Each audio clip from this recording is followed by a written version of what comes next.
আজকে বড়মশাই আমার পরে কিন্তু ভীষণ রেগে গেছে। রাগার কারণে আমার মাথার মধ্যে হট করে বুদ্ধি আনলাম। বড়মশাই যে খাবারটা আমার হাতে খেতে ভীষণ ভালোবাসে, সেই খাবারটা বানিয়ে আজকে রাগ ভাঙাতে পারে কি না দেখা যাক। তাই আমি কেটে নিয়েছি পেঁপে আর আলু ছোট ছোট করে, আর ডালটা একটু সিদ্ধ করে নিয়েছি, মটরের ডালগুলো। আর হচ্ছে এই পাশে করে কেটে রেখেছি আর সয়াবিন সিদ্ধ করে ছোট ছোট করে পিস করে রেখে দিয়েছি। আর হচ্ছে একটু নারকেল কেটে রেখেছি ছোট ছোট করে, আর একটু আদা ছুলে রেখে দিয়েছি যেহেতু ঘষবো। আর 5 ফোড়ন, শুকনো লঙ্কা, তেজপাতা নিয়ে নিয়েছি যেহেতু নিরামিষ তরকারি করব। আর 2টো কাঁচা লঙ্কা চিড়ে নিয়েছি, আর ধনে পাতা কেটে নিয়েছি। তো আমি এখন রান্নাটা শুরু করব। বড়মশাই সারাদিন আমি ফেসবুকে ঢুকে থাকি আর ফোন নিয়ে পড়ে থাকি বলে বড়মশাই তো ভীষণ রাগী, রেগে পুরো ফুলে রয়েছে। এখন রাগ কমাতে হবে, নাহলে ফেসবুক করতে দেবে না।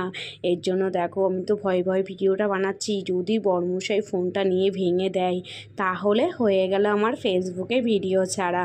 যাই হোক, মানানোর চেষ্টা করছি, অনেক কিছু বলে পটানোর চেষ্টা করছি, কিন্তু দেখি তাকাচ্ছেই না। আমি তারপরে তরকারি নিয়ে এসে বলছি, ওফো এরকম গরম গরম তরকারি এই শীতের মধ্যে কেমন লাগে খেতে।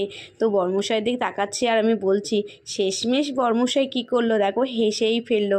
যাই হোক, হেসেছে মানে বড়মশাই রাগ কমেছে। তোমাদের ভিডিওটা কেমন লাগলো জানিও।